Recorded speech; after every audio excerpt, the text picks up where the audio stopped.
gede nih dah nih. Tuh. Pelan-pelan, tarik pelan. Capek ah.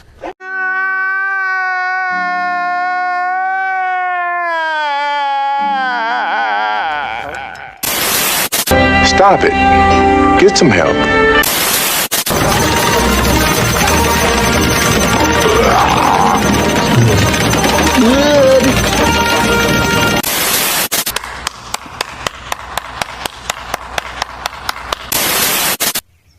Oh, okay.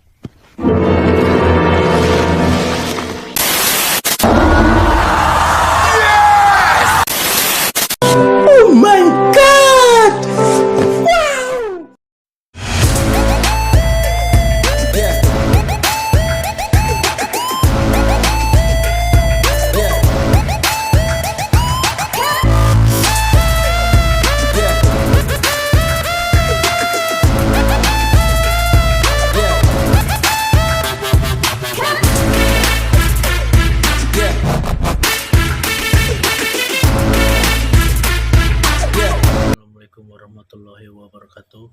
Perkenalkan, nama saya Aldi Pratama dengan nomor NPM 20 24 14 50 0086. Nama saya Muhammad Fatur Rizik, NPM 2024 145 0054. Perkenalkan, nama saya Setia Nining Rahayu dengan NPM 2024 145 0085.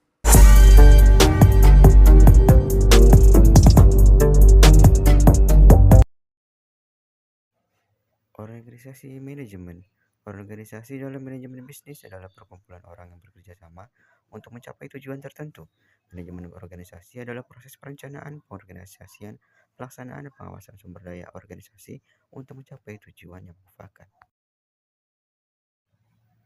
Organisasi manajemen terbagi menjadi 3. Yang pertama, wewenang, yang kedua delegasi, dan yang terakhir rentang kendali atau span of control.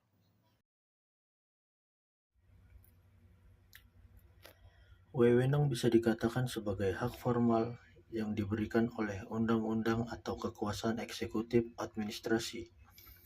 Wewenang juga berfungsi sebagai penyeimbang terhadap tanggung jawab, sehingga pelaksanaan tugas dapat berjalan dengan baik. Wewenang merupakan bentuk lain dari kekuasaan, yaitu kekuasaan formal atau terlegitimasi. Contohnya, manajer personalia memiliki kewenangan untuk mengatur sumber daya manusia di dalam organisasi. Adapun jenis-jenis wewenang. Wewenang lini. Wewenang lini adalah wewenang di mana atasan memerintah bawahannya secara langsung. Ini diwujudkan dalam wewenang perintah dan secara langsung tercermin sebagai rantai perintah serta diturunkan ke bawah melalui tingkatan organisasi. Wewenang staf. Wewenang staf atau staff authority adalah hak yang dipunyai oleh satuan-satuan staf atau para spesialis untuk menyarankan, memberi rekomendasi atau konsultasi kepada personalia lini. Ini tidak memberikan wewenang kepada anggota staf untuk memerintah lini mengerjakan kegiatan tertentu. Delegasi. Delegasi adalah pihak individu yang dipercaya sebagai perwakilan agar bisa mewakili kelompok atau lembaga. Delegasi adalah suatu kegiatan untuk memberikan suatu wewenang dan tanggung jawab pada orang lain untuk melakukan suatu kegiatan yang mana pihak menerima wewenang harus mampu mempertanggungjawabkan kepada orang yang melimpahkan wewenang. Selain itu, makna lain dari delegasi adalah tindakan oleh manajer maupun atasan di suatu perusahaan kepada anggota tim atau anak buahnya agar suatu pekerjaan dapat berjalan secara efektif dan efisien. Terbagi menjadi 5 macam. Yang pertama adalah delegasi umum. Delegasi umum merupakan pihak bawahan yang mendapat wewenang dari atasan untuk mengerjakan berbagai fungsi manajemen umum seperti penempatan, pengarahan, perencanaan, pengorganisasian, serta pengawasan. Yang kedua ada delegasi khusus. Delegasi khusus merupakan delegasi yang berhubungan tugas khusus.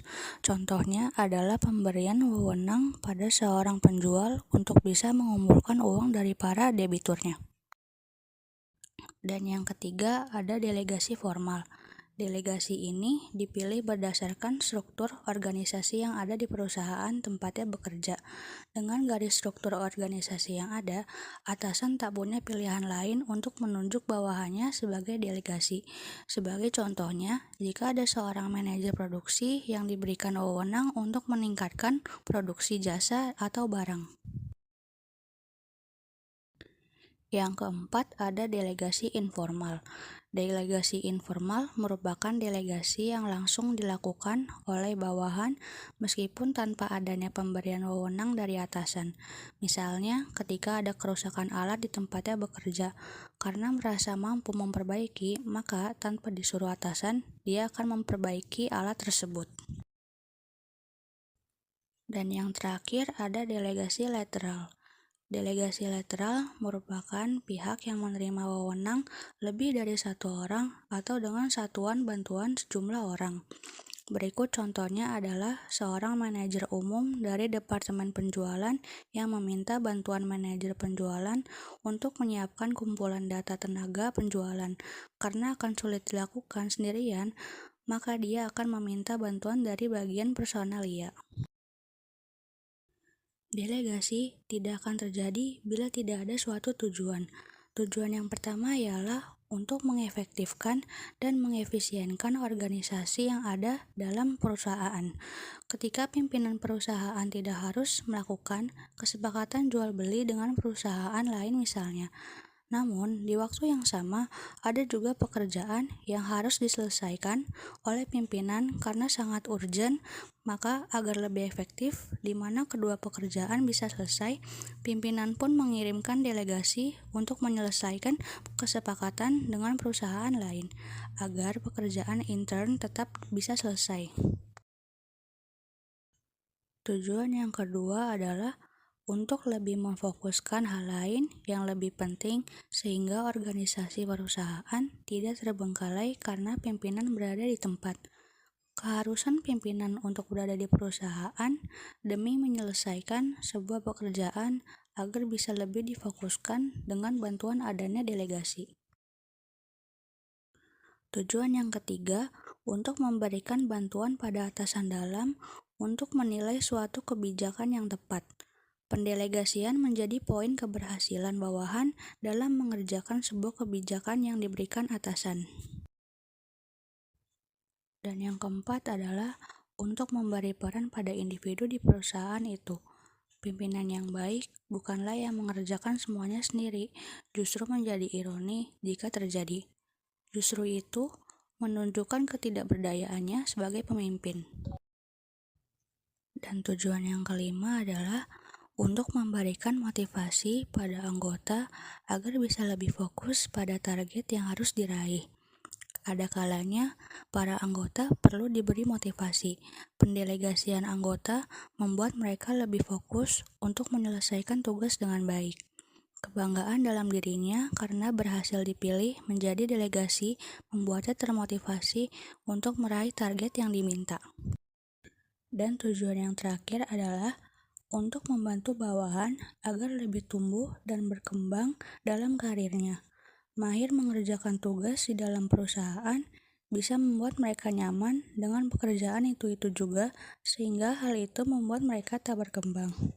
Tujuan dari pendelegasian sebenarnya membantu bawahan untuk lebih mengembangkan Rentang kendali atau span of control. Rentang kendali merupakan dimensi desain organisasi yang diukur berdasarkan jumlah bawahan yang melapor langsung kepada manajer tertentu. Rentang kendali juga merupakan salah satu faktor yang mempengaruhi bentuk dan tinggi suatu struktur organisasi. Selama reorganisasi, konsep ini berdampak langsung pada dinamika organisasi, termasuk kecepatan arus komunikasi, motivasi karyawan, hubungan pelaporan, dan beban administratif. Rentang kendali yang terlalu besar dapat menyebabkan manajemen yang tidak efektif dan kelelahan manajer, sedangkan rentang kendali yang terlalu kecil dapat menyebabkan inefisiensi. Ada beberapa faktor yang mempengaruhi span of control atau rentang kendali. Faktor yang pertama, kapasitas atasan dan bawahan. Kemampuan atasan dalam menangani arahan serta kemampuan bawahan dalam bekerja tanpa menyita waktu atasan. Faktor yang kedua, jenis pekerjaan. Tugas yang kompleks atau membutuhkan pengawasan ketat mungkin memerlukan rentang yang paling sempit. Faktor yang ketiga, struktur organisasi. Struktur organisasi yang datar cenderung memiliki rentang yang lebih luas, sedangkan struktur hierarkis cenderung memiliki rentang yang lebih sempit. Faktor yang keempat, ukuran organisasi. Ukuran organisasi yang lebih besar cenderung memiliki rentang kendali yang sempit, sedangkan organisasi yang lebih kecil cenderung memiliki rentang yang kendali yang lebih luas. Faktor yang kelima, budaya perusahaan. Budaya perusahaan yang informal dan fleksibel dapat mendorong rentang kendali yang lebih luas. Faktor yang keenam, teknologi komunikasi. Teknologi canggih dapat memudahkan pengawasan tim yang lebih besar. Dan faktor yang terakhir, yaitu distribusi geografis. Tantangan manajemen jarak jauh dapat mempengaruhi rentang kendali jika tim tersebar di berbagai lokasi. Ada beberapa jenis span of control atau rentang kendali. Yang pertama, rentang kendali yang lebar. Rentang kendali yang lebar sering ditemukan dalam struktur organisasi yang datar. Rentang kendali yang lebar memungkinkan manajer memiliki lebih banyak bawahan langsung dan oleh karena itu lebih banyak kendali atas pekerjaan yang mereka hasilkan. Rentang kendali yang lebar memiliki kelebihan, yaitu mendorong pendelegasian. Manajer harus mendelegasikan tugas dengan lebih baik untuk menangani lebih banyak bawahan dan memberikan kesempatan kepada bawahan untuk mengambil alih tanggung jawab. Selanjutnya, mengurangi biaya. Lebih hemat biaya karena jumlah level lebih sedikit, sehingga memerlukan lebih sedikit manajer. Dan yang terakhir, membantu mencegah tenaga kerja dari keterpurukan dengan berfokus pada pemberdayaan, otonomi, dan pengarahan diri sendiri. Rentang kendali yang lebar memiliki kekurangan, yaitu beban kerja manajerial yang tinggi akan menghasilkan rentang kendali yang tinggi. Kebingungan peran lebih mungkin terjadi, mungkin menumbuhkan ketidakpercayaan terhadap manajemen. Berikutnya, lebih sedikit kesempatan bagi karyawan. Dengan lebih sedikit lapisan dalam organisasi, karyawan memiliki lebih sedikit kesempatan untuk dipromosikan. Dan yang terakhir, disiplin yang buruk. Dengan begitu banyak otonomi yang diberikan kepada karyawan, organisasi-organisasi ini dapat menderita disiplin yang buruk. Rentang kendali yang kedua, yaitu rentang kendali yang sempit, lebih umum dalam hierarki organisasi tradisional. Rentang kendali yang sempit memberi setiap manajer lebih sedikit orang untuk dikelola, serta lebih banyak lapisan dalam struktur organisasi secara umum. Rentang kendali yang sempit memberi manajer dan karyawan lebih banyak waktu untuk komunikasi satu lawan satu, serta lebih banyak peluang untuk kemajuan karyawan. Tapi juga dapat menciptakan lebih banyak peluang untuk pengambilan keputusan yang tertunda, peningkatan birokrasi, dan pembentukan silo. Rentang kendali yang sempit mempunyai kelebihan, yaitu memiliki lebih banyak tingkat pelaporan dalam organisasi sehingga menghasilkan organisasi yang lebih hierarkis. Komunikasi yang lebih cepat antara tim kecil, kelompok lebih kecil, dan lebih mudah dikontrol atau dikelola. Terdapat tingkat spesialisasi dan pembagian kerja yang lebih besar, peluang yang lebih banyak, dan lebih baik untuk promosi karyawan. Rentang kendali juga mempunyai beberapa kekurangan, yaitu lebih mahal untuk biaya staf, manajemen, kantor, dan lain-lain. Hal ini cenderung mengakibatkan kesulitan komunikasi dan jarak yang berlebihan antara tingkat atas dan bawah organisasi. Komunikasi bisa memakan waktu lama, sehingga menghambat pengambilan keputusan. Apakah rentang kendali penting?